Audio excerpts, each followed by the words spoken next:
Journeys Ahead. Lineage. Chapter 3. Blood, Sweat, and Scrapes. Written and narrated by T.S. Pro Art. Void, welcome back. Greeted the older Novasun brother with a cheerful and relieved raise in his arms. At both his sides, Atlas and Evelyn lit up with profound passion towards the smaller blue one, who both closed the portal behind him and approached with swift steps. Welcome back, lover boy. Where's the missus? Atlas jokingly greeted with a few metallic, spider-looking steps towards Void. Oh, you're one to talk, mister. Your scars are pretty and make you look stronger. Evelyn replied with a referring roll in her eyes, clearly mentioning some sort of a relationship quote the two once shared. Oh, relax, babe. I'm just playing with him.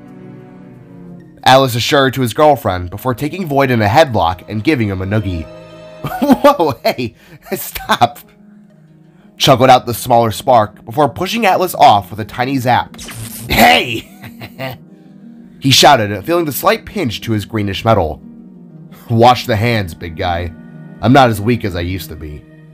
Void said before approaching the group in full. I take it that your head's been cleared up. Core inquired before he turned himself back to facing not just the vat of matter, but a selection of glowing screens and holographic panels that were being projected from the control deck. To the best of my ability. It still kind of feels like I'm talking to ghosts, if I'm being honest. Void replied as he fully stood beside his brother, curiously glancing upon the screens. The Spark's alphabet and numbers were on full display with paragraphs and bars of text. Tons of terms, labels, and all sorts of things the Spark had not seen in years. On that, little one, we can all agree, responded Evelyn, who smiled behind her mask and turned towards the screens as well. You guys still searching for those conductors? If so, I'd like the help. Void divulged while crossing his arms and pondering towards the massive set of screens. Well, if that ain't the turnaround of the century. Yesterday, you looked like you were gonna pass out because of this junk. Atlas chuckled out before opening an arm flap and pulling out a cigarette. He then activated a pair of yellow-hot spikes to protrude from his forearms, in which he used to light the match, and then put it in his mouth. Well, when you learn that 3 people you thought to be dead are actually alive, it can really shake you up, especially when they're trying to play God. Replied Void, who gave an awkward stare towards Atlas, who couldn't help but shrug his shoulders in response. Playing God is not what I'd like to view this as. I am no Matira. What I am is a scientist. A scientist who's trying to save a species that's on the brink of extinction. Core put his foot down in a stern and serious tone, while looking upon control keys and swiping screens to the next. A very tired scientist. He finished with his head going low. That makes 3 scientists, my friend. Evelyn brought up before lifting Core's posture back upright with her tail end. Maybe now 4. She added, as all turned to look upon Void, who just rubbed the back of his head as an initial response. Listen, guys, I can't help but say what you plan to do is insane and terrifying. But as long as it doesn't involve anyone getting hurt, then sure, I'm all in. Void expressed his opinion while placing his hands on his hips and looking to the floor. Stuff like this can seriously go wrong, which is why I want to help aid in containing those conductors. Went on the youngest Spark, who then looked back with a furrowed gaze. Plus, I have a kid on the way. A kid who may need some other sparklets in his life. Nodding to this, Core crossed his arms before replying with an added reasoning. Joby too. She's only 7 and her only friend has been Gluppy and 3 busy adults. I've tried to make her a sibling, but her creation was but a miracle in the scientific advancement field. If you help us in getting those conductors back, then maybe our race will return, and perhaps our children won't feel so isolated in the world. Nodding down as well, Void smiled at this before replying, For those we lost and for those we honor. With a smirk and little nod, Core turned back to face the screens and began to type away upon them. You sound a lot like Father, you know. he mentioned before beginning to pull up a large set of info. Really now? Void replied as a large layout of the Earth's globe appeared as a massive glimmering bubble, causing a shift in conversation. Alright everyone, we have one conductor pinpointed on the globe, the powerhouse of the four, aka the one who keeps the ship stable. Dark matter conductor, Hercules. Zooming into the globe, the names of each continent and massive location appeared in big bold words. It had zoomed out from the region they were all settled within, North Trianica, and then shot down towards the continent below, simply referred to as South Trianica, going all the way down before landing on a location that made Void's stomach drop. It was an infamous beachside city, one of love and extravagant lifestyles, where one could go to escape and party till your body drops. The conductor was pinpointed within the city of Rio de San Rico, or as most people like to call it, the City of Endless Summers. Wait, I thought the conductors went to other realities. They're back on Earth? Void asked as he gazed upon the hologram of a glowing green orb, the conductor nicknamed as Hercules. They were for a time, yes, but they were quickly pulled back into this planet's orbit and scattered across the globe by, well, we think you should see this. Core explained before a massive levels chart, akin to a seismometer, emerged beside the Earth's hologram, showing off massive spikes of what Void read to be M levels. Your world, Void. It seems to have a hive influence of matter running through its core, meaning its people and all shred of existence that lives here has a massive amount of M radiation flowing through their system. Core revealed, making Void's curiosity spike. It's why we didn't detect radiation in the forest after Abaddon. Your Earth rests in a natural high state of balance, unlike most others within the grand scale of the multiverse. It's quite incredible, actually.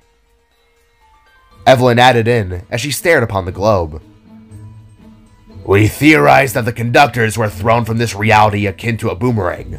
When they couldn't connect to anything resembling their power, they were quickly pulled right back into this world's gravitational field. We've never seen anything like it.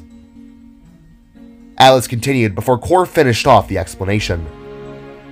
Your Earth is like a battery for this power, which gives us both great and bad news, he said while crossing his arms.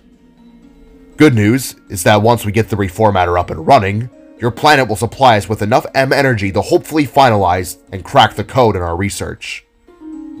Core expressed the void before revealing the dour side of the coin. Bad news is that the longer we wait and search, the stronger the conductor's chosen forms will become. Every hour could mean an extra limb sprout, a muscle, or height growth, so we must work fast. Scratching his chin with a nod, Void glanced between everyone in the room before speaking on the matter. Well, that's a reveal and a half, the Spark said as he looked upon his adopted homeworld, both shocked and curious to its M levels.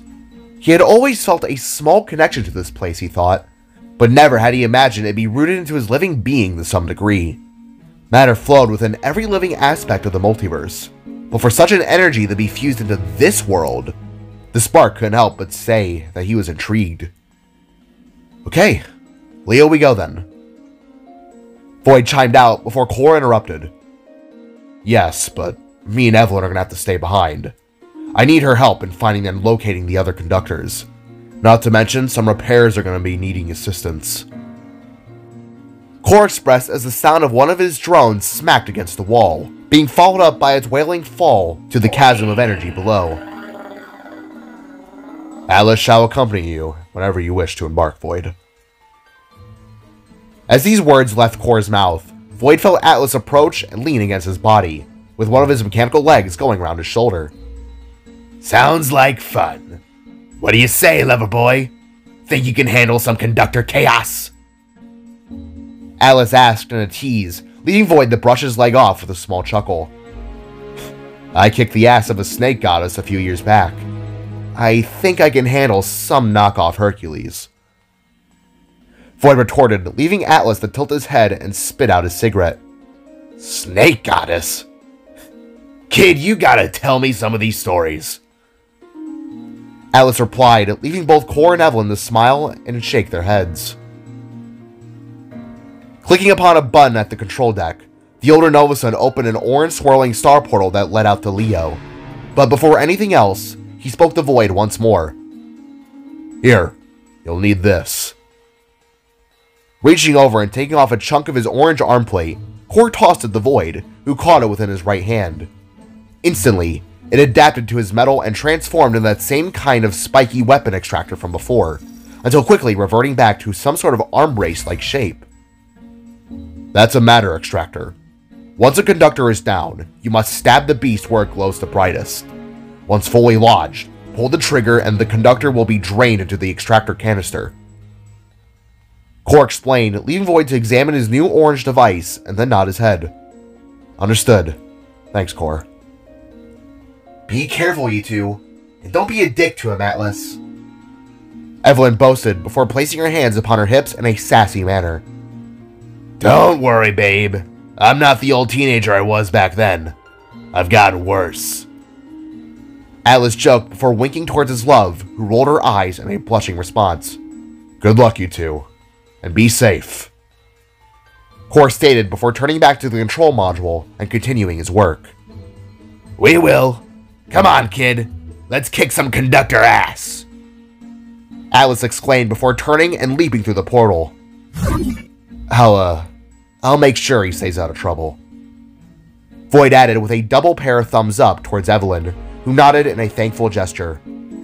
After that, Void turned and crossed through, going from a cold winter-aired environment to suddenly feeling the blazing heat of a summer's day. Emerging out of the portal and atop a rooftop, both Void and Atlas found themselves in a very beautiful and stunning environment. Leo de San Rico was the second largest city in the world, just a little bit smaller than Aurora's massive double sector. Before their eyes, the two sparks bear witness to a city that was between mountains and the sea. A multi-mile long beach stretched across the city's front, before leading to an array of skyscrapers that then slowly descended into smaller buildings and little huts for homes. Void and Atlas found themselves to be atop one of these front skyscrapers, allowing for them to see the entirety of their surroundings in full. Behind the city and beaches stood large mountains that stretched up and around, having jungle-looking tops that glimmered in an afternoon glow. However, minus these large land formations, the biggest thing of note to the sparks was what had been happening below. Hundreds upon thousands of people that looked identical to Kot's race danced and partied with an array of parades and festivities around them. The people themselves, like Kot, all had floating upside-down heads, yet were all multicolored in appearance.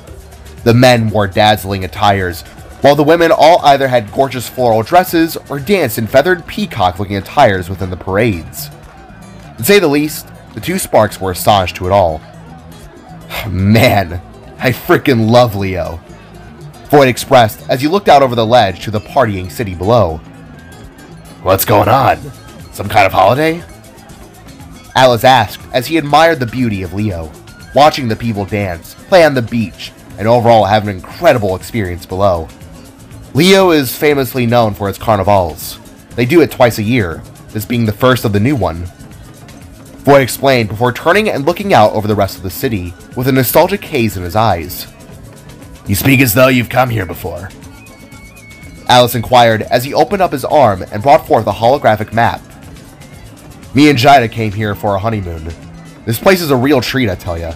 Incredible people and culture, too. The spark expressed before eyeing Atlas's map. I'm assuming you're tracking the conductor. Void speculated just as Atlas pointed forward. A few miles east. Looks like it's near this casino. Atlas revealed before zooming in on a large dome building that had the words San Rico Goods plastered above it. I see. Looks like we'll have to cross through the parade to get there. I don't want to waste a good portion of my portal energy, and neither of us can jump between these falls. Void expressed his reasoning before gesturing towards the massive gaps in skyscraper length. Are you sure? I may cause some, you know. Atlas asked, gesturing towards his legs with a thought that maybe he would scare people. The citizens here are friendly and accepting. Plus, they may take it that you're wearing a costume for the parade. It'll be alright. Void assured before shooting a smaller transport portal into the roof below, one that led into a lower alley 100 feet down. If you say so. Perhaps we can exchange some stories on the way. I'm still curious on how you stopped those sky devils that destroyed our world. Atlas expressed with a smug look before hopping through, with Void following close behind. Exiting the portal and slowly leaving the alleyway with peeking gestures, both Void and Atlas swiftly and seamlessly joined in with the crowd of moving people that were all either dancing, singing, or partying from all sides. The music was spry, and the vibes were truly that of a joyous occasion. Fireworks exploded off in the sky, while parade floats of birds and other animals drifted on by within the nearby streets. "Enjoy the party!" one of the upside-down-faced citizens said before donning Void with a necklace of blue beads. "Enjoy as well! Great outfit, too!" They continued, tossing up a set of green beads to Atlas, who awkwardly found it getting it lassoed around his horns. "What did I say, huh?" Void expressed with a smirk as Atlas awkwardly took the beads off and pocketed them within his arm hatch. You stand corrected. Come on, this way. Atlas said once more, now pursuing the path towards the conductor, with Void following in tow. So, is it actually true? You and the missus really stopped those freaks of nature for good? Inquired the four-legged Spark as the two of them continuously marched forward through the massive crowd of people. "I take it that Core told you the story, but yeah, they're gone. Had a whole lair stationed within a mirror space below Salvaheim, if you can believe that." Looking over his shoulder, Atlas shrugged before continuing forward with sharp, clacking steps, having to even avoid a little dog that scampered between his feet. We had a hunch that they nested somewhere in Salvaheim, but never would we have imagined that a mirror space would be under there. Then again, we didn't go looking for long. Atlas replied, leaving Void to raise a curious eyebrow. "Looking for long? Did you guys return to Salvaheim at some point?" Void asked as he shuffled in between a pair of dancing women. We did, in hopes of seeing if others had survived, but what we found was just a hornet's nest of those monstrosities. How did you and Miss Flamehead even get through them all? Atlas questioned before finding a clearing to walk through and gesturing for Void to follow. "A lot of running. But again, those things shouldn't come back if that's what you're worried about," assured the smaller Spark as the two of them now began to traverse through alleyways and other shortcuts. "What about you? What has the old cannibal been up to besides this whole scientific venture?" asked the Spark, poking fun at an old joke from ages past, one that claimed Atlas to have been a cannibal after he was tricked into eating a piece of meat. The poor Spark was pranked into thinking he had eaten spark flesh, an old joke that Core brought up upon him. You remember that stupid nickname? Atlas asked, leaving Void to slightly snort. "Of course. How could I forget? I remember being petrified by you for at least a year over the joke. But in all seriousness, how have you been, Atlas?" Void now asked with a genuine tone as the two of them sped walk their way across a busy street. Still as much of a pain in the world's ass as I used to be, but I'm doing alright. Just really focused on the mission, I suppose. He said while the pair entered a sector of the parade, having to scurry through yet another crowd of people. "Well, now at least I know not much has changed. How about Evelyn? You two seem to still be together. How's that been?" Smirking while walking over pedestrians, Atlas placed his hands upon his hips before igniting another cigarette to his mouth, all the while shaking his head with his veins beneath furrowing pink. Oh, that woman. And I still love her as much as the day we first met. And I'll be honest, little bro. Before everything went to shit, our relationship was starting to go overboard. But after the fall of Salvaheim, we've been a glued pair. Things may be different, but I'd be damned to the shades if I said she wasn't the most important thing in my life. Atlas revealed, showing off a softer side to his jokey and cocky nature. If I'm being truthful, Void, all I want is for her to be happy. She lost a lot of friends and family during the fall, and me and Core were all she had left for a time. If this experiment works, then Perhaps she'll fully smile again, knowing our people live on. Nodding his head, Void looked forward with an understanding gesture before asking, "That's the sweetest thing I've ever heard you say, Atlas. What of you? What are your thoughts on all this? I won't deny in saying that I'm a little mixed on my brother's mission. I want to know, what are your thoughts on it, as someone who was there from the start?" Void asked, wanting some more validation for the concept in resurrecting the sparks. I won't deny in saying that what Core plans to do sounds batshit insane coming out of his mouth, but I've seen what he can do. I know she ran off from you, but Joby, bless that kid of his. She's sweet, funny, and intelligent. Maybe a little too intelligent. Atlas said with a slight tonal shift in his voice. However, it was only for a mere moment. If we were to somehow crack the code and arise sparks like her, then I think we should at least give it a shot. We 4 survivors alone won't be enough to restart the sparks through natural means. So it's either all or nothing, you know? Atlas reasoned as the two took notice of the casino in the distance. I suppose you have a point, but it still just seems dangerous, you know? Void returned as the two sparks gazed towards one another. Kid, I'd be lying if I were to tell you that I wasn't worried. I am. But your brother, I've seen what he can do. I have to trust his judgment on this. I have to give it a chance. Atlas assured, being pinged to the conductor's location, being somewhere inside the casino that both Atlas and Void's dismay. Ah, shit. Alright, kid. Hope you show me what you're capable of, because we gotta work fast. Atlas expressed before turning down an alleyway with Void in tow. Feels just like old times.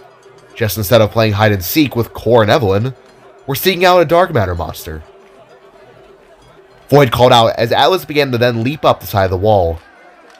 I like your sense of humor, but I'm gonna scout above and track this thing's exact coordinates. You think you can get inside and see how many people are left in there? Atlas asked as he reached the top and looked down upon Void. It'll take another portal, but I can get in no problem. The spark called before looking towards the casino and shooting another smaller portal into the side of the wall. Can't go in looking like this. I'll get thrown out. Void said to himself as his attire was rather dirty and unrelated in the moment, stained with patches of mud and wet snow from the day before. Throwing his arm around and clicking upon its form, Void changed his slightly dirty dark blues and grays into that of a dapper-looking blue tuxedo that fit the vibe of the rich. If he were to snoop around, he would have to look unsuspicious as well. That should do it. The spark said to himself before crossing through the portal and entering into the massive building.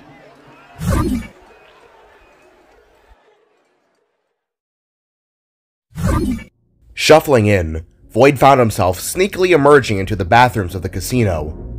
They had thankfully been empty, meaning nobody would see his star-shaped portal. With a sigh of relief, the spark closed the rift behind himself and then made his way towards the exit door. A tall, metal plaque that had the men insignia glinting green upon it.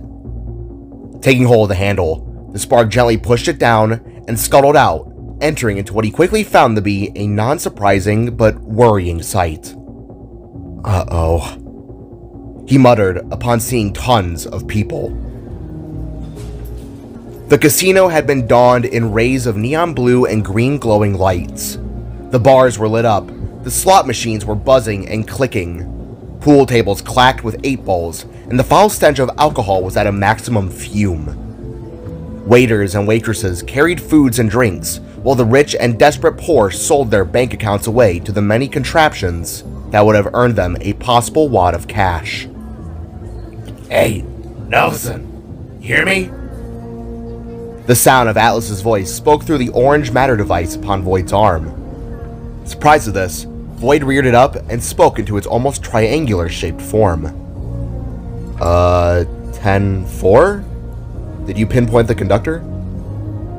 Void asked as he began to try and stay out of view.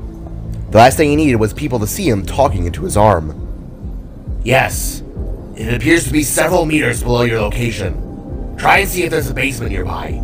That could be our ticket lead if so. Atlas mentioned towards Void, who couldn't help but nod his head in response. Gotcha. I'll see what I can find. He added, before emerging back into the public eye. I'll make my way over soon. I just gotta find a way inside without causing a riot, I suppose. Explained the four-legged Spark as Void quietly began to traverse through the casino. He walked with steady steps, passing by bamboo-heightened rich folk, as well as those who could best be described as melting ice cream. It was an uncomfortable place in truth. Nothing felt right within this environment of greed and desperation. It was as though to be a contrast in what came from outside. Pigs and sad lambs. Void mumbled to himself as he awkwardly maneuvered between the people who eyed him with disgusted looks. Looking around with a keen eye, Void examined the walls and all possible surroundings to his disposal, all up until noticing a door that had been labeled with a stair icon. That had to be it, he thought. Found the stairwell. Void whispered into his device before quietly making his way over. Trying his best to be casual, the Spark nodded his head towards waiters and waitresses, and even gave a double yet awkward finger gun gesture towards a group of people playing poker. Before nearing the door, Void even spun in his steps and took a glass of martini from a passing waitress. Making sure no one was looking, he took a big swig and quickly entered the door, slinking inside like he hadn't even been outside to begin with. Alright, I'm in. Void exclaimed into his arm speaker whilst returning his clothes back to a normal state. What faced Void was a stark contrast to the casino. Instead of glowing rays of blue and other colors, were instead lots of stone walls and dark grays that descended into a lifeless-looking stairwell, one that got progressively darker the further it went down. What's your status, Atlas? Void radioed through the matter extractor as he began to descend into the depths of the casino. Coming back through in response was a series of muffled words and static spikes. It appeared that the signal was being lost, either from Void's end or Atlas's. The Spark wasn't sure for certain. Atlas? Either you or me are cutting out. Void stated while tapping the matter extractor. Atlas? He asked again, before reaching the bottom of the basement, the very cold and noticeably dark basement. I guess it's just me for the time being. Void muttered to himself before activating his arm cannon and deploying his battle mask.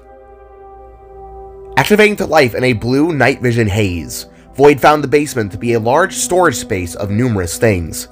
Boxes and stacks of old stools and slot machines lined the walls, while also being stationed in between cold concrete floors and dense pillars that held the floor above. As Void continued to scan the scene, he quickly took notice of something that piqued his curiosity into a newfound state. Near the back wall was a large entrance that led down to an even lower sector of the basement. However, something was very wrong. Coming out from this descent was what appeared to be a growing moss-like substance. Goopy like strands of blackish-green wriggling slop seemed to pulsate and bulge upon the floor, as well as the walls, bubbling as though a crocodile had been sleeping beneath a boggy swamp. Growing weary, Void took a few cautious steps forward, only for the substance from afar to suddenly glow. What looked to be strands of green, glowing wire or hair pulsated to life within chunks of goo, completely igniting the basement to life in an almost earthly colored haze. Whoa. Void mumbled out. Okay. Taking gentle steps with his arm cannon raised, Void scanned his surroundings, gawking upon these strange green glows of power that radiated with an almost fiery-like haze. The best way to describe it was as if seaweed had been mixed with a neon glow stick, a very long glow stick. The Spark wasn't sure if what he was approaching would be lethal to touch, but in a way, it almost felt as though they had a calming presence to it. Yet, he of all people knew not to judge things by their cover. Kneeling down just before the descent, Void examined the strange aura of sludge and carefully reached his hand out, curious to see if his matter extractor would react. And to his surprise, it actually did. A small little beep erupted from its interior speaker, and then presented forth a holographic diagram, bright with the note DM level, 45 to 100. Safe to traverse. Caution recommended. Looks like it's down here. Don't know how it got under a casino, though, but maybe it started off as small. Please be small. Void asked himself before Jida suddenly spoke telepathically through his mind. Please be what? She asked, causing Void to shout and whirl around in a sudden state of fright. Matira's might! He cried with an upright jolt and clasped to his chest. God, I keep forgetting you can just... Void gasped out, recalling on how his cosmic electricity gave leeway to a telepathic communication between him and those embedded with Warnog's cosmic fire. Sorry, this is a bad time. I just wanted to check in on you. Jida quickly explained while Void retracted his mask and embraced the green glows around himself. It's alright, I'm fine. But I think I'm about to meet another one of our conductor friends. Answered Jida's husband as he carefully walked down another flight of stairs. This one not being a spiral drop, but rather the basic angled type you'd find at a home. Whatever energy this one has, it appears to have left a trail of glowing green moss or sludge. It's almost like ectoplasmic goop. Void explained as he reached the middle point of the stairs.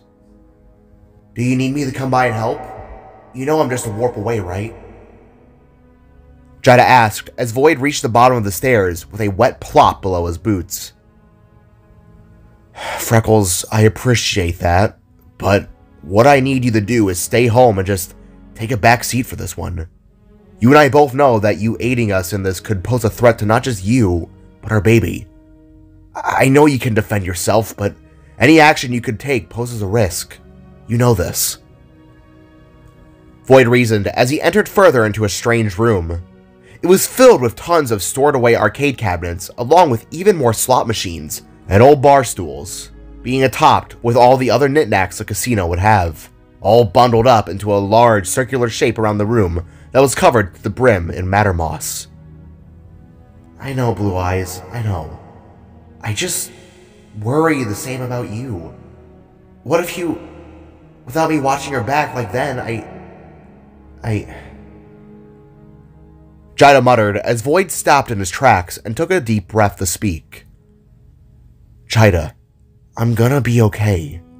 We're gonna be okay. The future is bright. Really bright. I promise when I get this conductor put down, I'll come right home without a scratch. Void expressed in a heartfelt set of words before reaching up and holding on to his orange necklace. I promise you, I will be back tonight. After a moment of echoed silence, Jida replied, sounding reassured to some degree, until ultimately complying with her love's words.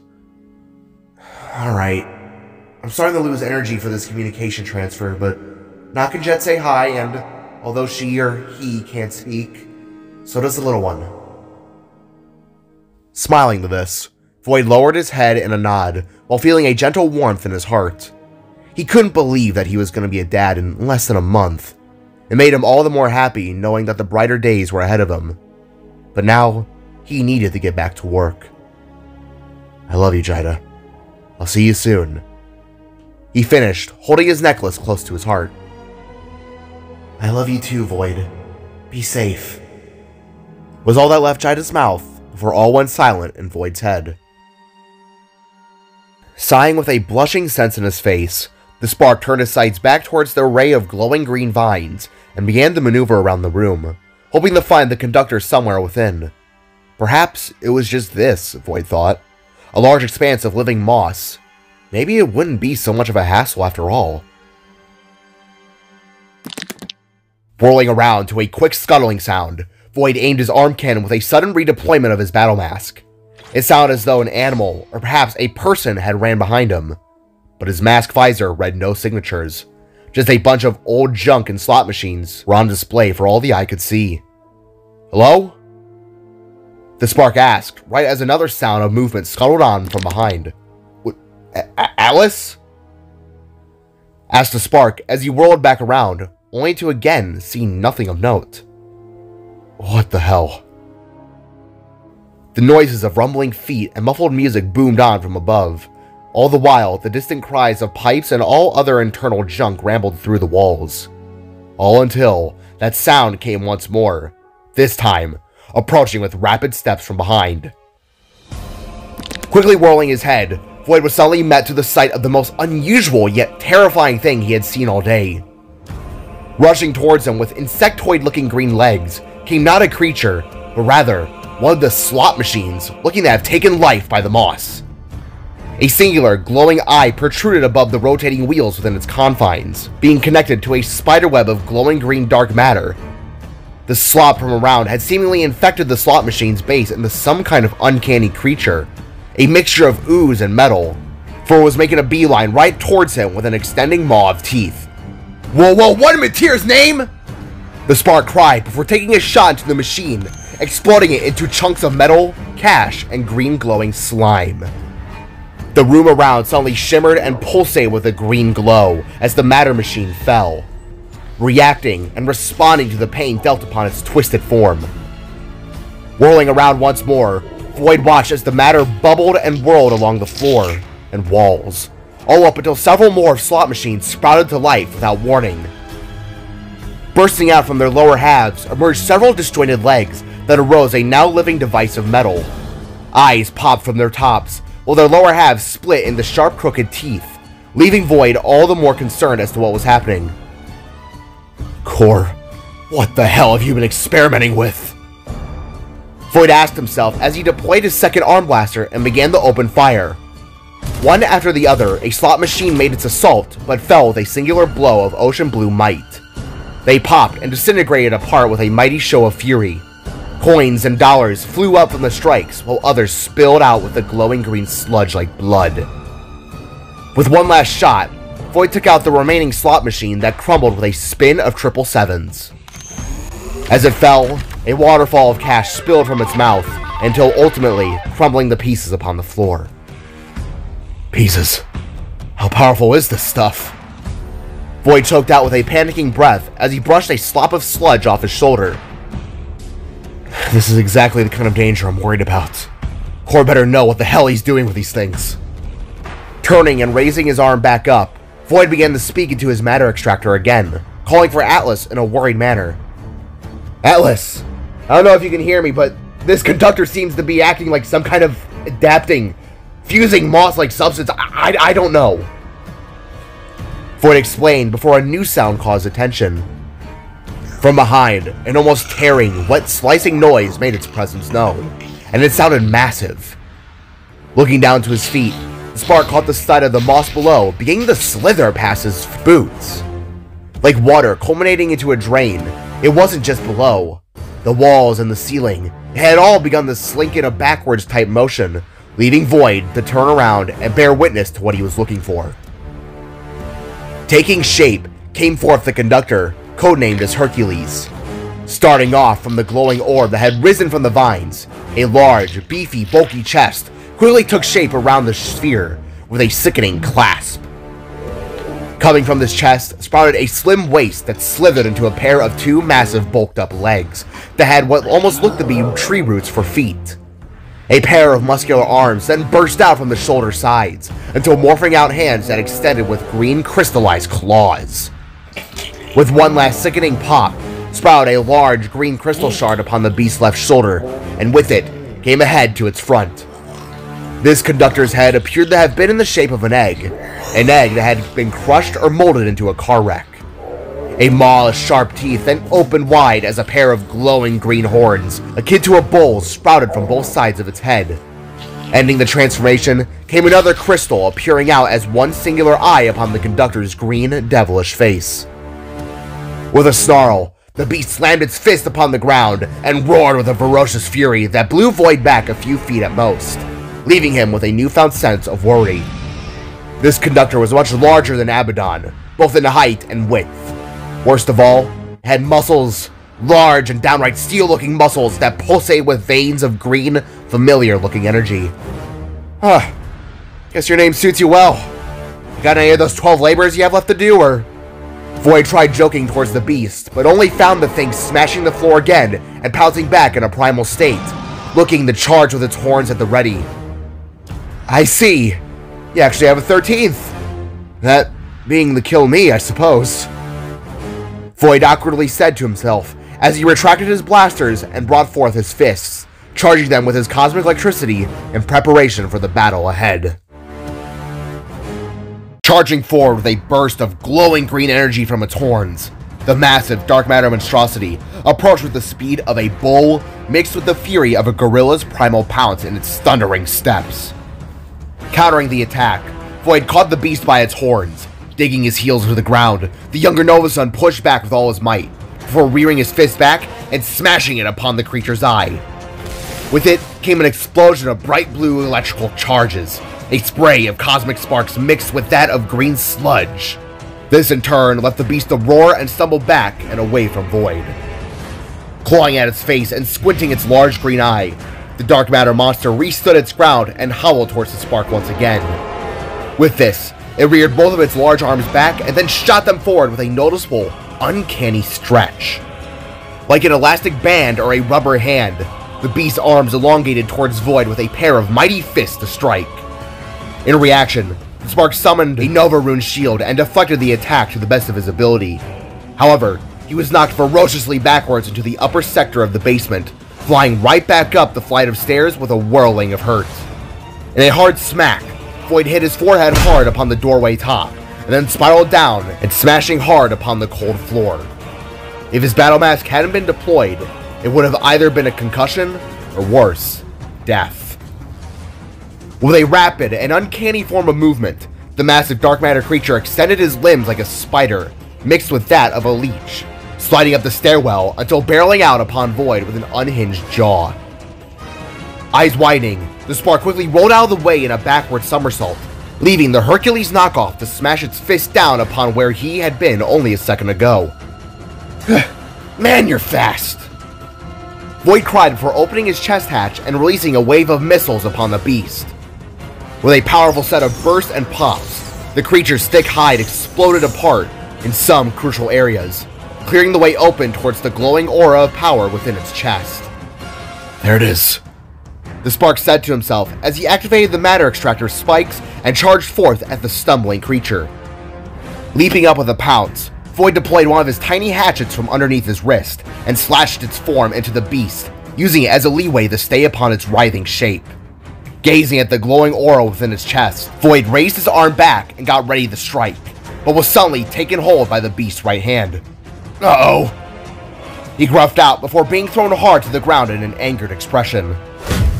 Quickly but weakly standing back to his feet, Void only caught the glimpse of the beast smashing its arms to the ground at its sides.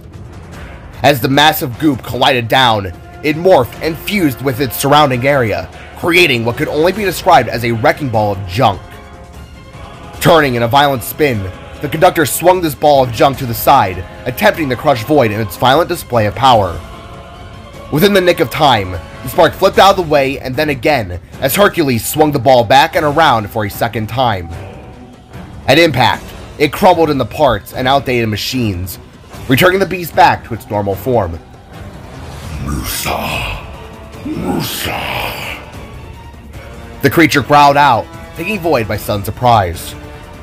Musa, Alinocamus. The conductor.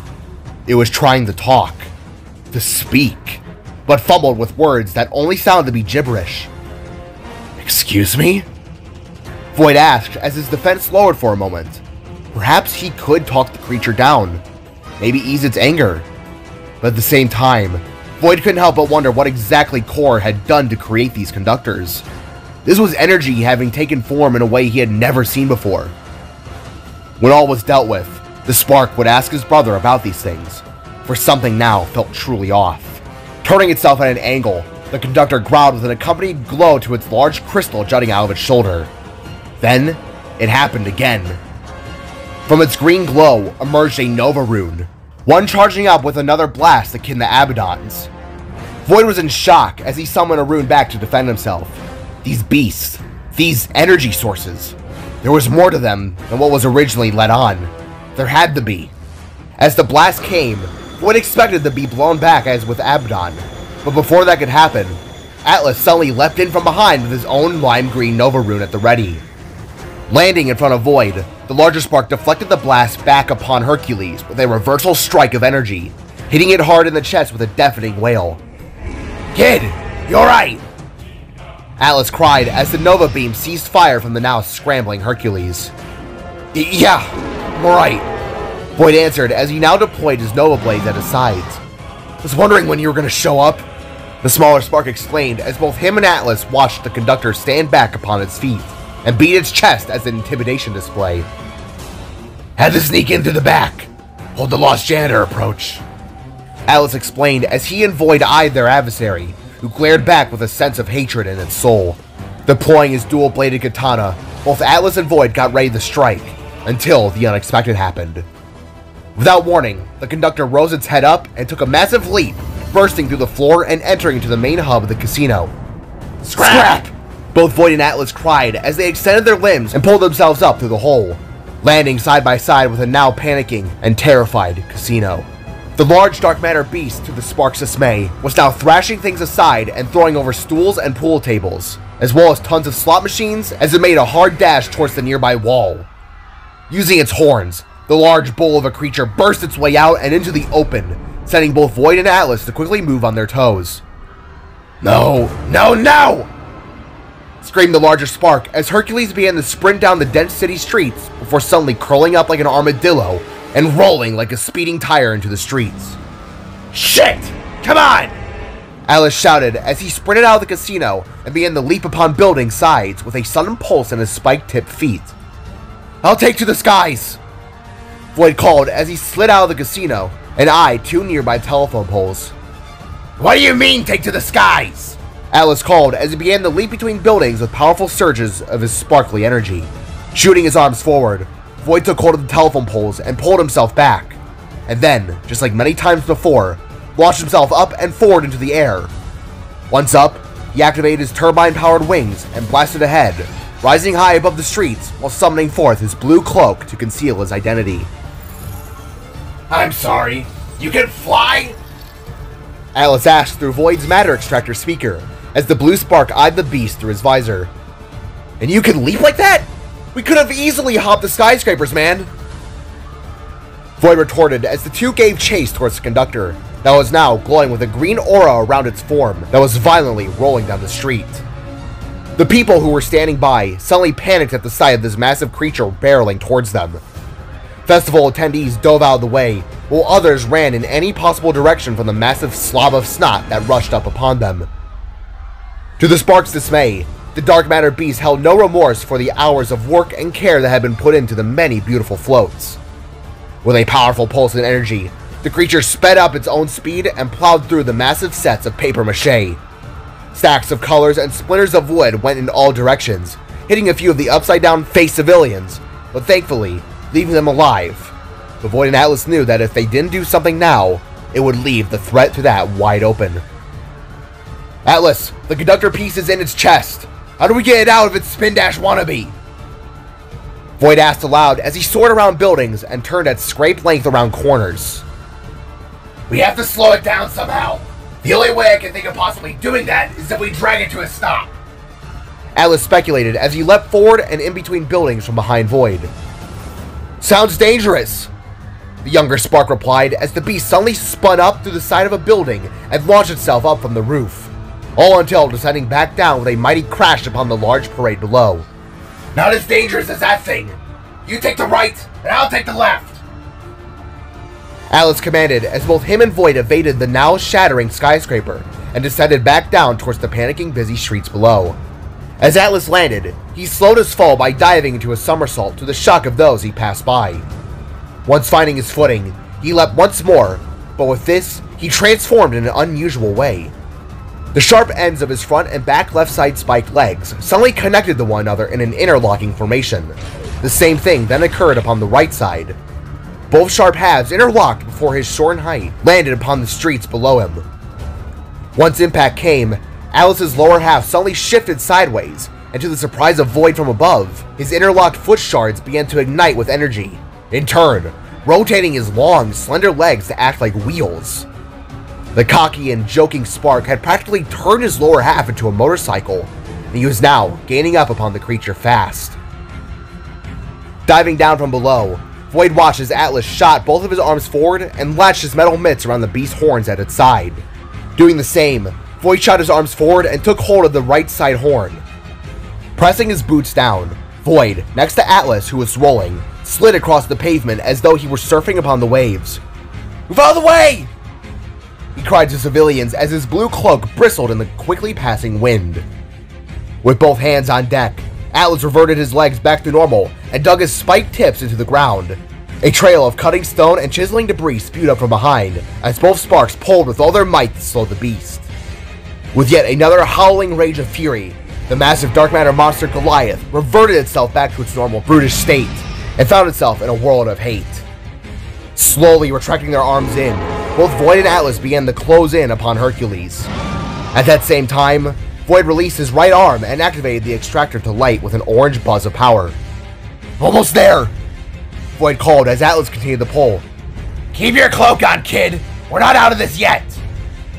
Screamed the larger Spark as the Goliath made its next move. With a sudden leap, Hercules jumped from the streets and onto the side of a tall skyscraper, one that went up higher than most, but held a daunting presence to those who feared having the ground away from their feet. Digging its claws into the metal and glass, the dark matter monstrosity began to rapidly climb and drag the two Sparks with it in its ascension. "Hang on, kid!" Atlas shouted as the two of them smacked against the large panes of glass and went dragging upwards to the world above. Tugging with all their might, the two Sparks did their best to pull the beast back down, but they only found their efforts to be fruitless in return. The monster was both strong and resilient to their efforts. Yet, it didn't stop the Sparks who were actively smashing against glass and the like, all up until the beast made its landfall upon the roof, where Atlas made his move. "Enough!" he shouted before tackling the beast with an extension in his legs. Crashing while letting go, Void rolled across the stone roof with Atlas beginning to rapidly restrain the beast. Without wasting a second, he rose his front legs forward and stabbed them through the monster's green-clawed hands, pinning its front half down in place. Atlas then rose his back legs and rammed them through the creature's ankles, resulting in its complete cease of movement. But Atlas wasn't done. Pulling out his katana, the Spark split it in two and ran both of its blades deep into the head of the monster. As it bellowed a rageful cry, Atlas pulled the monster's head back to expose the conductor within its chest that was now pulsating with hatred. "Void! Stab it!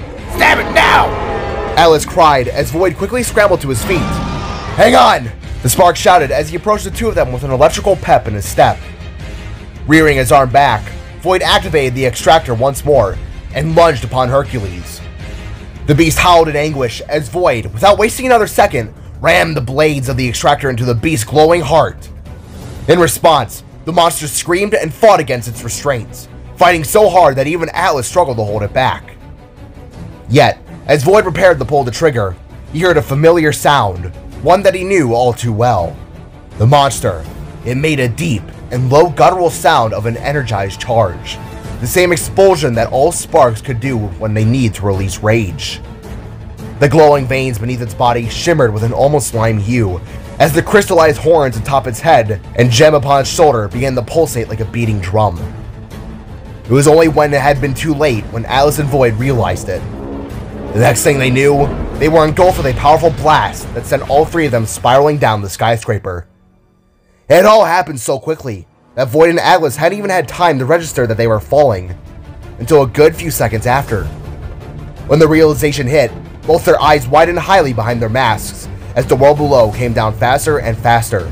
Parade floats, people, and all others quickly ran from the scene, leaving only the Sparks and the ugly creation to crash and land hard, their falls only being broken by the paper floats of animals below.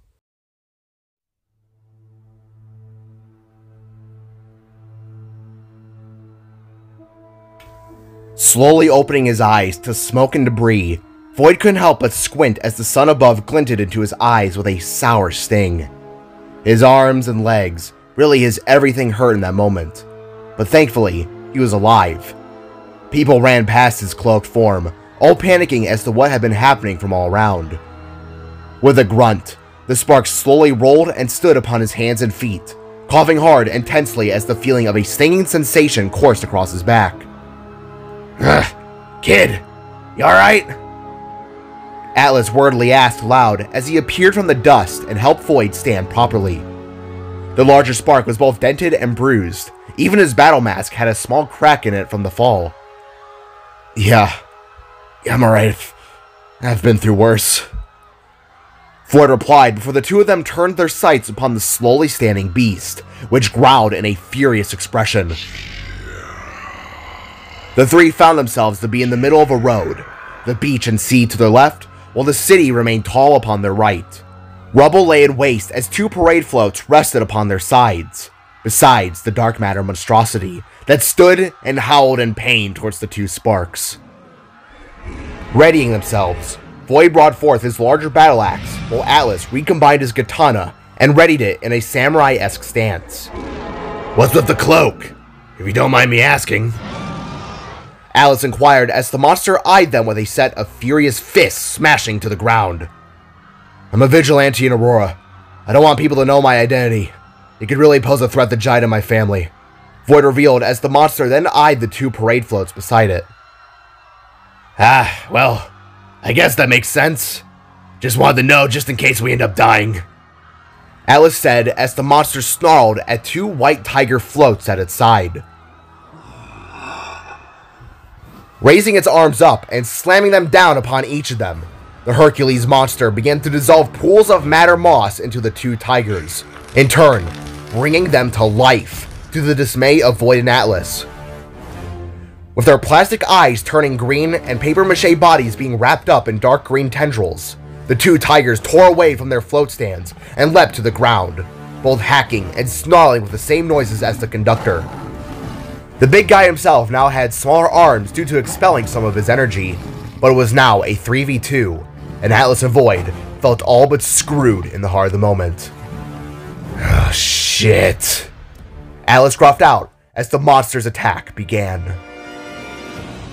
Pouncing with a pair of ear-deafening roars, both tigers went to snap upon Void and Atlas, with the bigger of the sparks quickly stood in front of the smaller and slashed at the large cats with his katana. Void! I'll deal with the cats! You deal with the dickhead over there! Atlas bellowed as he began to slash and strike upon the beasts, even performing his same hand-foot turret maneuver he pulled back in Salvaheim. Yes, sir! Void responded before running around the chaos and rushing upon Hercules. Summoning a surge of power into his legs and hand, Void swung his axe down and propelled off the ground towards the monster, delivering a powerful bone-snapping punch to its face. A sharp explosion of blue came off the monster's form as the spark delivered his titan-bowing blow. Yet before the monster could retaliate, Void spun mid-air with a heel kick and slash in his axe that gave the monster a nasty cut across its face. Bellowing in a pained scream, Hercules quickly began to swing its arms from left to right, leaving Void with only the option to dodge and evade like a cat prancing around a rabid dog. He leapt and spun out of the strike's lethal ways, all until ending with the monster smashing its fist into the ground once more, causing an uprise of moss to shoot from the ground. With another swift maneuver, Void activated his thrusters and blasted upwards into a high leap, all before crashing back down upon the beast in a nasty kick. On the other side of the fight, Atlas leapt and spun out of the way from the sharp claws and tail swipes of the two felines. They both slobbered with nasty black drool and clamped with the force of a truck colliding into a wall. Snapping downwards, one of the cats pounced towards Atlas and slid across the floor, getting fairly close. Taking his chance, the larger spark reared around and rammed his katana into the head of the monster and ignited it to life with a wave of green-powered electricity from its ends. Atlas had figured since the creatures were made from paper, mache, and wood, that they could easily be flammable, and to his relief, they were. Like a firework exploding upon the 4th of July, the infected float's head erupted into a fury of flames, leaving it to stumble and screech until ultimately falling to its demise, for the matter within burned away like ice to a steaming cauldron. In reaction, Hercules howled in pain from its energy being burned to a crisp. The monster stumbled for a moment because of this, leaving Void to tap back in with his own attacks. In a series of right hooks and left hooks to its face, Void smashed the creature's skull in with the fury of a true Spark warrior. Dark matter spewed from both the left and right, up until Void reared back down and stabbed the extractor into the beast's chest once more. In response, the beast shot a tendril from its chest and knocked Void back several feet, all the way till crashing into the other tiger and knocking it upon its side. Seeing his chance, Atlas approached again and stabbed the float into the side of its neck, before shouting aloud, "Void, move!" Reaching out with one of his legs, Atlas pulled Void off the cat as it too exploded into a fury of flames, killing the matter within and leaving Hercules to bellow and stumble in pain again. "It's weakened! Now's our chance!" Void called as he was the first to rush back towards the monster. "Affirmative!" Atlas called as he quickly followed behind Void. Looking up and seeing its targets, the massive conductor bellowed a shriek of rage and blasted forward another Nova Beam. As it shot, both Atlas and Void dove out of the way and slid right towards the monster. Waving its shoulder, it tried to trap the sparks in its beam, but they were too fast for its weakened posture. Leaping with an electrical uppercut, Void struck Hercules in its lower jaw, brutally snapping its goopy lower half away and spiraling from the rest of its head. Not even a second later, Atlas performed the same maneuver as before. Both of the monster's hands and heels were stabbed to the ground, but now, Atlas reached downwards and took the beast in a chokehold, all in an attempt to stop it from healing before extraction. "Now!"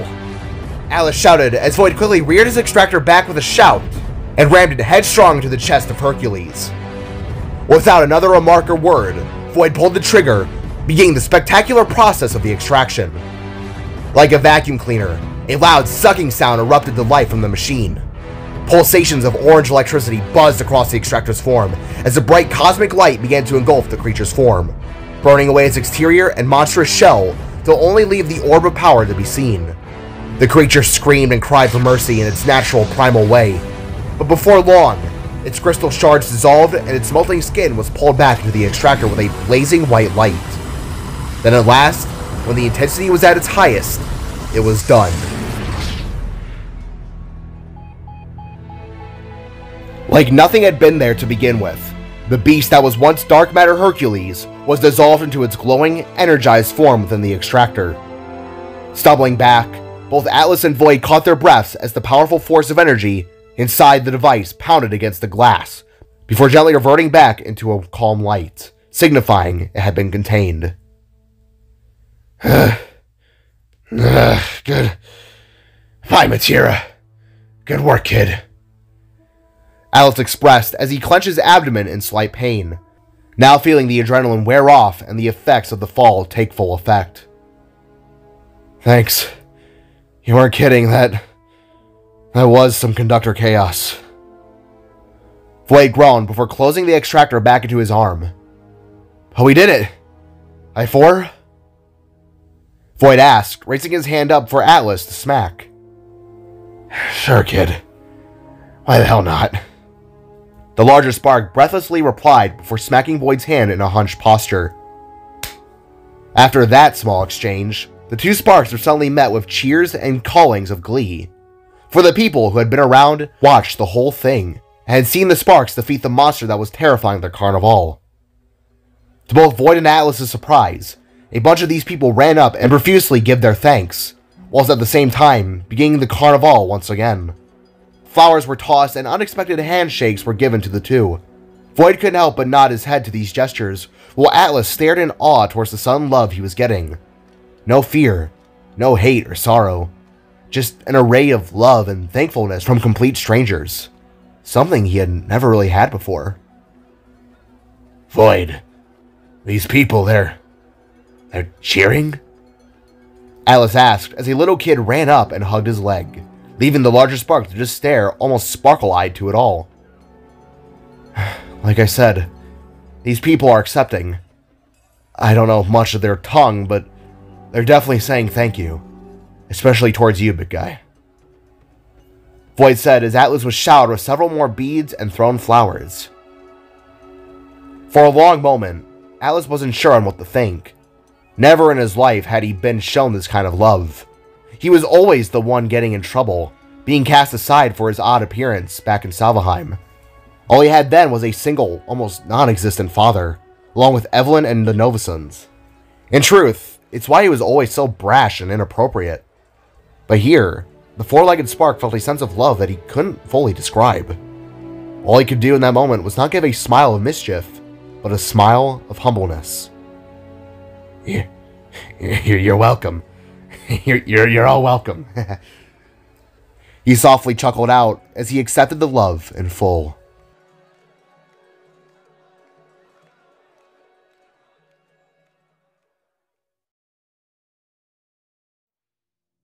Within the reformatter, both Core and Evelyn were busy repairing walls and circuit breakers that had all been buzzing and sizzling with popping electricity.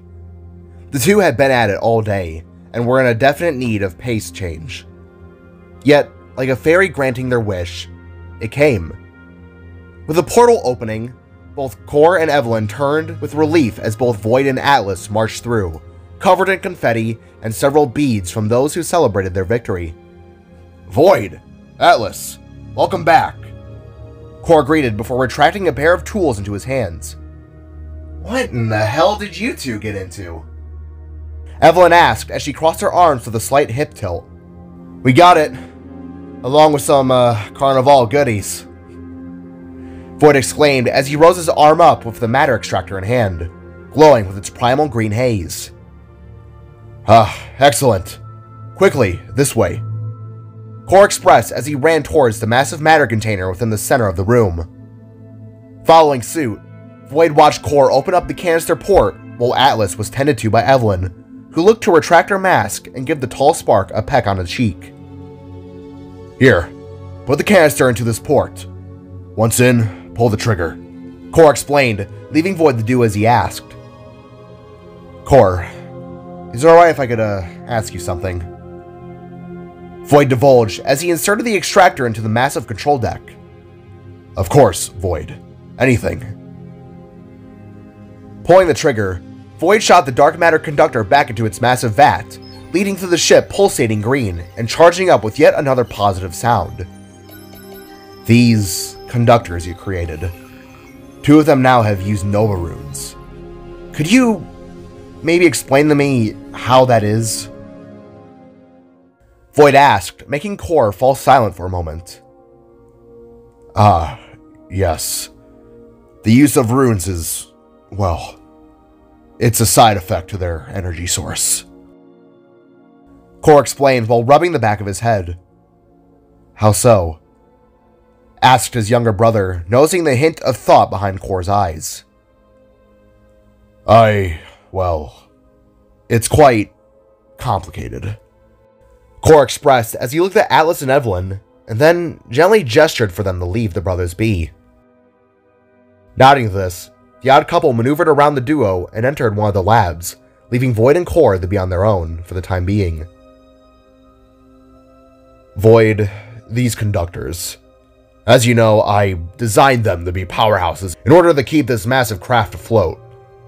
But in order to do that, they needed a boost of energy," Core explained as he gestured to the large craft around himself. "I won't dance around it. You deserve to know. I used a fraction of my DNA in creating these forms of power. Not to full extent like Joby's creation, but rather just small sprinkles of it," Core revealed, leaving Void to stare on in a confused expression. "You're kidding?" he asked with a cross in his arms. "I assure you, it was just meant to boost their power source. Little did I know the extent to which my essence would fuse into their biological structure. In a way, they are like extensions of me. The worst parts of me, I should say." Void couldn't help but stare for the moment. It made sense now, but Void still couldn't shake the unease he felt in his soul. "Are you sure you know what you're doing?" Void bluntly asked, leaving Core to just sigh and place a hand upon his shoulder. "Look, I understand you're conflicted to some degree. Lots of errors were made during these last few years. Many that I can ignore, and many that I cannot. But I do know for a fact that we are on the track to do incredible things, you and us," Core expressed while mustering a smile. "I promise you, it will all be worth it in the end. Once we find the other conductors, you'll see that there is nothing to fear. I have this under control." Cor explained while holding a hand to Void's cheek. You trust me, right? The older Novisan asked, leaving the younger to nod his head. Of course I do. You're my brother, why wouldn't I? I'm just a little nervous about all this, you know? I don't get the sciencey things like you. Nodding to this, Cor turned away and went back to facing the vat of matter. With a deep breath, he sighed with relief and gently gestured to his brother. Look, I recommend you probably just head home for the day. Or if you want, you can explore the reformatter if you so wish. It's getting late, so you can do whatever you please. I'm going to stay up here and try to locate the other conductors. Cor expressed with a smile to his brother, who just nodded in return. Sure, I'll get out of your horns for a bit. Just make sure you rest up too. Void reminded his brother before smiling and turning. Cor didn't reply to this, for he simply just nodded in return, and gazed upon the matter's essence. However, he slightly twitched a bit in his eye, as it perked with a deep orange glow, but that soon reverted back to normal, just mere seconds after.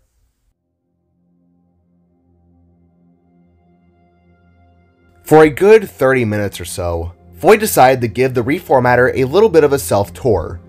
The spark had traversed up and down, exploring the many platforms and rooms to his disposal, which for the most part were just labs for all sorts of junk that Void didn't fully understand.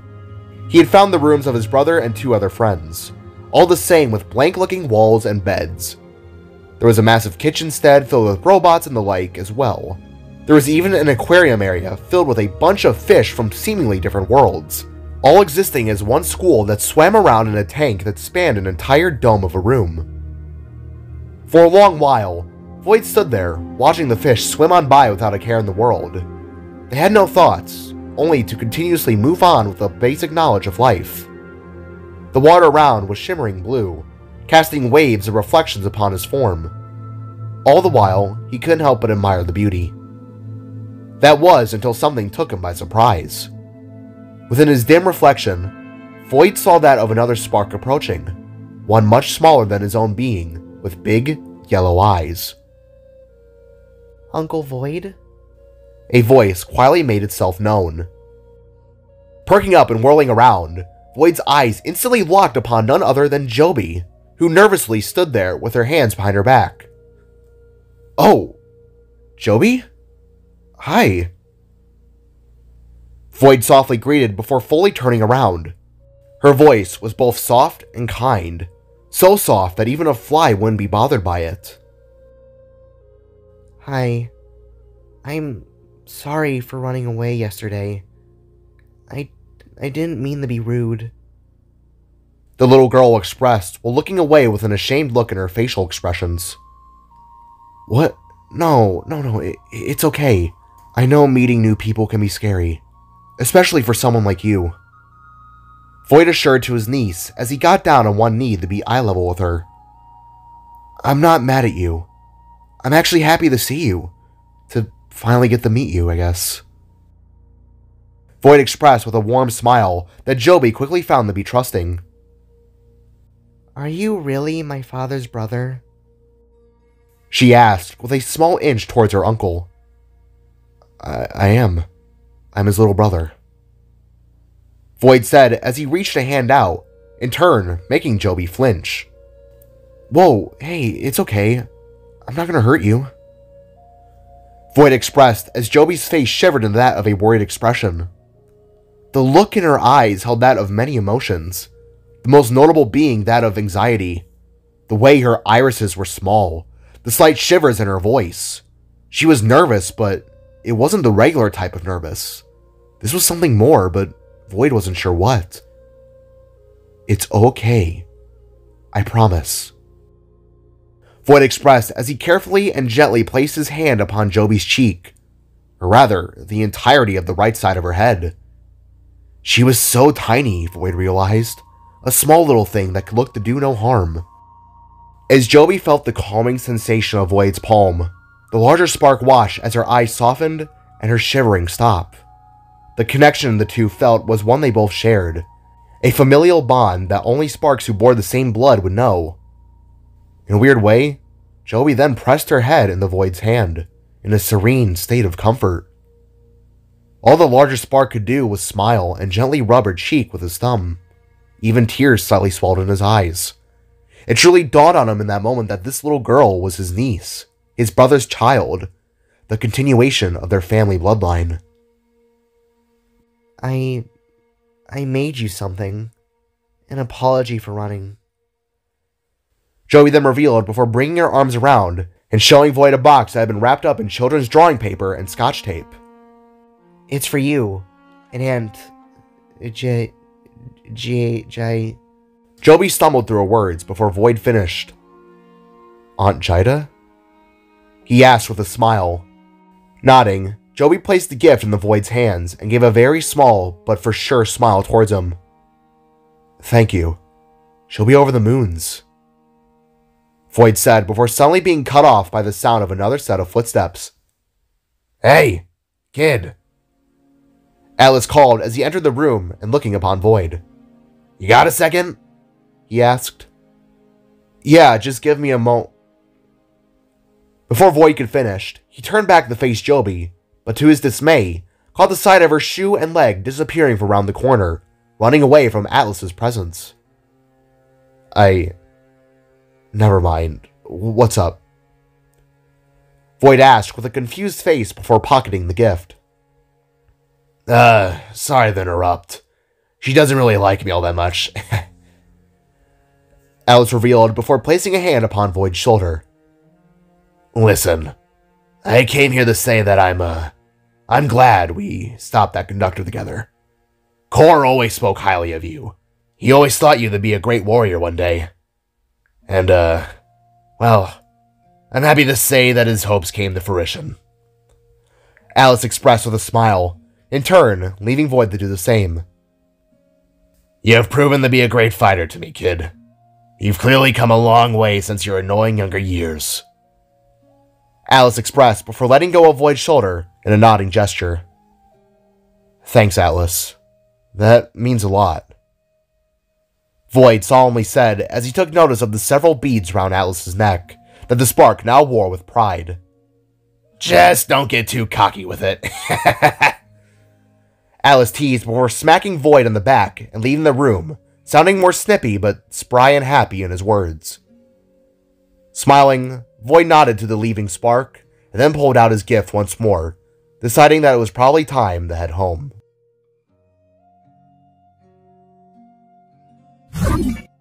Slowly ascending the flight of stairs in Nox's workshop, Void did his best to not make that much noise.